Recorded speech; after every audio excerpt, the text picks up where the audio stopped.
Le Soudan du Sud retient son souffle. Les populations espèrent que les deux rivaux politiques trouvent un accord de paix pour venir à bout du conflit.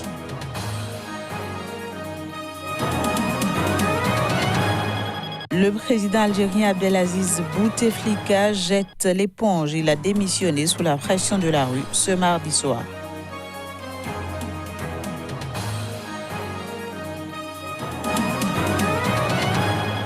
Puis début du procès de détournement de plusieurs milliards de dollars impliquant l'ex-premier ministre malaisien. Il a plaidé non coupable.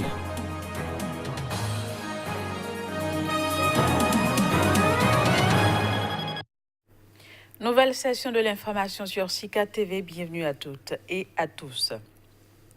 Les Sud-Soudanais retiennent leur souffle alors que le pays joue le tout pour le tout afin que soit trouvé un accord de paix entre le président Salva Kiir et le leader rebelle et ancien vice-président Riek Machar. La rivalité entre les deux hommes a déclenché en 2013 une guerre civile qui a fait 400 000 morts et près de 4 millions de déplacés. De retour dans leur pays après 5 années d'exil au Soudan voisin. En 2014, Choldeng, son mari et leurs 5 enfants ont fui Malakal et les exactions avec le sentiment d'avoir échappé au pire. Beaucoup de personnes sont mortes. Les gens pouvaient marcher sur les corps à Malakal. Ils ont trouvé refuge ici, à Oudière, au nord-est du pays, à la frontière entre le Soudan et l'Éthiopie. D'autres sont revenus après avoir fui la capitale, Juba. À l'époque, ils tuaient tout le monde à Juba. À 3 h du matin, des personnes que nous ne connaissions pas nous ont tiré dessus. Ils ont brûlé nos maisons et tué nos enfants. C'est la première fois depuis 2015 qu'un accord de paix tient au Soudan du Sud. C'est la 3e tentative de réconciliation entre le président Salva Kiir et son rival Riek Machar. Leur rivalité a déclenché en 2013 une guerre civile qui a fait 400 000 morts et près de 4 millions de déplacés. Ceux qui ont trouvé un abri dans ce camp à Juba restent prudents malgré l'accalmie. Quand la paix sera là, on rentrera tous chez nous. Et pour cela, il ne faut plus aucune tuerie ou maltraitance. Nous devons pouvoir rentrer chez nous dans la paix. Et c'est tout.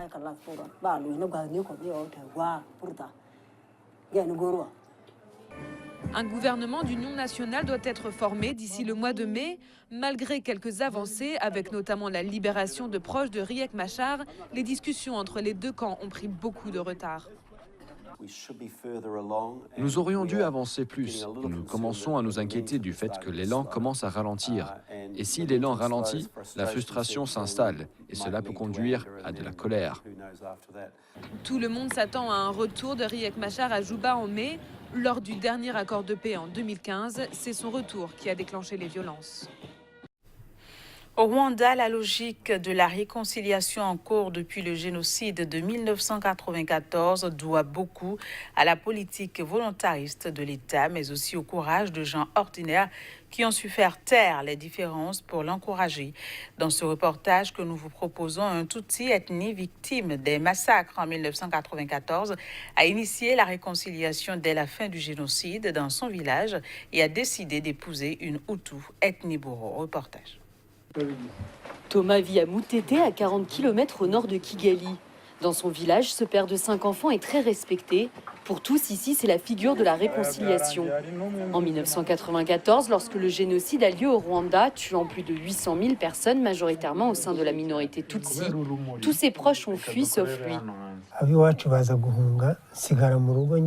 Je ne voyais aucune raison de partir parce que c'était mes voisins, mes amis, des gens avec qui je partageais tout. Pour moi, c'était inimaginable qu'ils essaient de me tuer. Pourtant, Thomas a perdu la quasi-totalité de sa famille assassinée.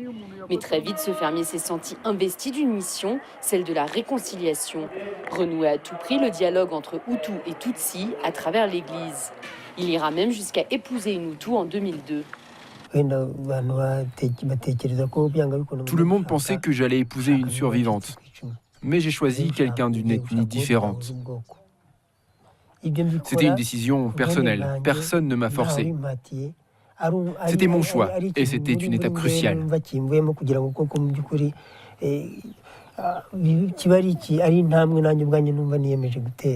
À l'époque, les mariages mixtes étaient très rares et pas forcément bien vus. Mais pour Thomas et sa femme Laurence, il était essentiel de dépasser le clivage ethnique. L'avenir du pays en dépendait. À Moutété, leur couple est devenu un exemple. Ils voient notre foyer comme un modèle et regardent comment on se conduit au sein de la communauté. Parfois, on nous contacte pour aider d'autres familles qui ont des problèmes.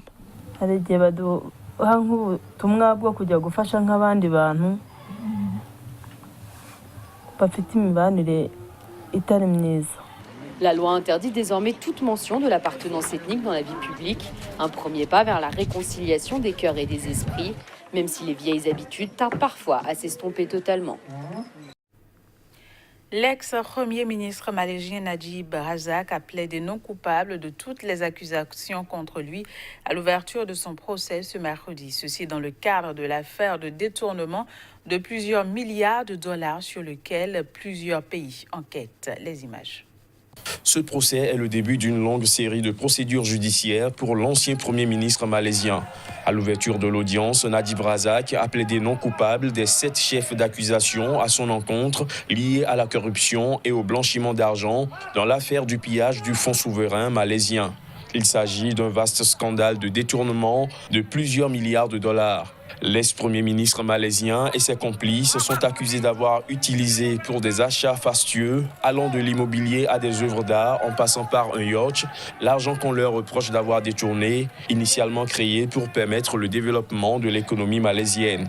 Ce vaste scandale qui a éclaboussé jusqu'à la banque américaine Goldman Sachs, soupçonnée d'avoir prêté son concours à ces détournements présumés, a largement contribué à la défaite électorale de la coalition emmenée par cet homme politique au mois de mai dernier. La coalition qui dirigeait la Malaisie depuis 6 décennies a perdu le pouvoir au profit de Mahathir Mohamad, l'ancien protecteur de Najib Razak, qui a profité de la colère des électeurs face à cette affaire. Dans les mois qui ont suivi sa venue au pouvoir, les enquêtes classées sans suite contre Najib Razak ont été relancées et les accusations de corruption ont commencé à pleuvoir sur l'ex-dirigeant et ses alliés. En Algérie, le président Abdelaziz Bouteflika, cible d'une contestation populaire inédite depuis plus d'un mois, est défié par l'armée à déposer sa démission mardi soir. Dans sa lettre de démission, le désormais ancien chef d'État a expliqué que cette décision est destinée à contribuer à l'apaisement des cœurs et des esprits des Algériens pour leur permettre de projeter ensemble le pays vers un avenir meilleur. Abdelaziz Bouteflika a démissionné dans la soirée de mardi, poussé par une contestation populaire inédite qui dure depuis plusieurs mois et défiée par l'armée. Après 2 décennies au pouvoir, le chef de l'État algérien a officiellement avisé le Conseil constitutionnel de la fin de son mandat de président de la République. Dans sa lettre de démission, il a expliqué que cette démission est destinée à contribuer à l'apaisement des cœurs et des esprits des Algériens pour leur permettre de projeter ensemble l'Algérie vers un avenir meilleur auquel ils aspirent légitimement. Bouteflika a remis sa lettre de démission au président du Conseil constitutionnel, Tayeb Belaïz. C'est désormais à Abdelkader Ben Salah, le président du Conseil de la Nation, la chambre haute du Parlement, que revient la charge constitutionnelle d'assurer l'intérim durant une période maximale de 90 jours. Période au cours de laquelle une présidentielle doit être organisée. À Alger, un concert de classons a accueilli la nouvelle de la démission de Bouteflika et des Algériens ont rapidement commencé à se rassembler sur le pavé de la Grande Poste, bâtiment emblématique du centre de la capitale et épicentre des manifestations. Plus fort de la soirée, environ 1 millier de personnes, hommes et femmes, parfois venus avec leurs enfants, ont convergé vers la Grande Poste, certains brandissant le drapeau algérien. Le président sénégalais Macky Sall, réélu dès le premier tour de scrutin le 24 février dernier, a prêté serment ce mardi pour un second mandat à la tête du Sénégal. La cérémonie s'est déroulée en présence d'une quinzaine de dirigeants africains. Voici les images. Devant Dieu et devant la nation sénégalaise, je jure de consacrer tous mes efforts, toutes mes forces à défendre les institutions constitutionnelles, l'intégrité du territoire et l'indépendance nationale. C'est au centre d'exposition de Diamniadio, la ville nouvelle bâtie à 32 km de la capitale, vitrine de son plan sénégal émergent lancé en 2014, que le chef de l'État de 57 ans, qui se définit comme libéral social, a choisi de prêter serment devant les 7 membres de la Cour constitutionnelle. En vertu du serment que je viens de prêter, je serai le président de toutes les Sénégalaises et de tous les Sénégalais. Je renouvelle par conséquent mon appel au dialogue sans exclusive, un dialogue constructif et ouvert à toutes les forces vives du pays, à toutes les forces politiques, aux forces économiques et sociales. Sall, 4e président du Sénégal, après Léopold Sédar Senghor, Abdou Diouf et Abdoulaye Wade, a été élu avec 58,26% des voix, loin devant l'ex-premier ministre Idrissa Seck, 20,51%, le candidat anti-système Ousmane Sonko, 15,67%, le président d'université privée Issa Sall, proche d'un mouvement religieux issu de la confrérie Tidiane, 4,04%, et l'ex-ministre Madické Niang, 1,48%. Le Sénégal, qui a connu 2 alternances et aucun coup d'État, fait figure de modèle démocratique en Afrique, mais les campagnes électorales y sont souvent émaillées d'accusations de corruption, de désinformation et de violence. Puis au Mozambique, quelques 900 000 doses d'un vaccin oral contre l'épidémie du choléra sont arrivées à Beira, le port dévasté par le cyclone Idai. Selon les agences des Nations Unies, ces doses devaient commencer à être administrées ce mercredi. Selon un nouveau bilan annoncé mardi par les autorités locales, l'épidémie a déjà fait au moins 2 morts et plus de 1400 cas. Des vaccins contre le choléra sont arrivés à Beira, au Mozambique, où la vaccination devrait commencer ce mercredi. Environ 900 000 doses ont été acquises par l'UNICEF et l'Organisation mondiale de la santé, OMS, fortement engagées dans une lutte implacable contre une épidémie de choléra qui a déjà tué 2 personnes et affecté plus de 1400 autres. L'épidémie de choléra est provoquée par les inondations consécutives au passage du cyclone tropical Ida qui a frappé de plein fouet Beira, la 2e ville du Mozambique et son demi-million d'habitants le 14 mars dernier.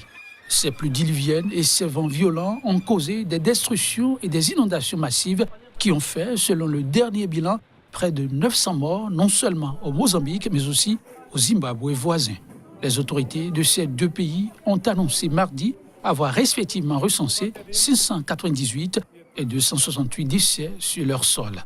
Malgré les secours et l'aide humanitaire venus du monde entier, des centaines de milliers de sinistrés vivent toujours dans des conditions très précaires, dans des zones noyées d'eau sale qui favorisent la propagation d'épidémies telles que le choléra. Au seul Mozambique, plus de 146 000 personnes ont été déplacées par les inondations dans les provinces de Sofala, Monica, Zambézia et Tété, selon l'ONU. Au total, 155 centres d'hébergement accueillent présentement les déplacés. Voilà, ce sera tout pour ce journal. Merci d'avoir suivi. Au revoir et à demain.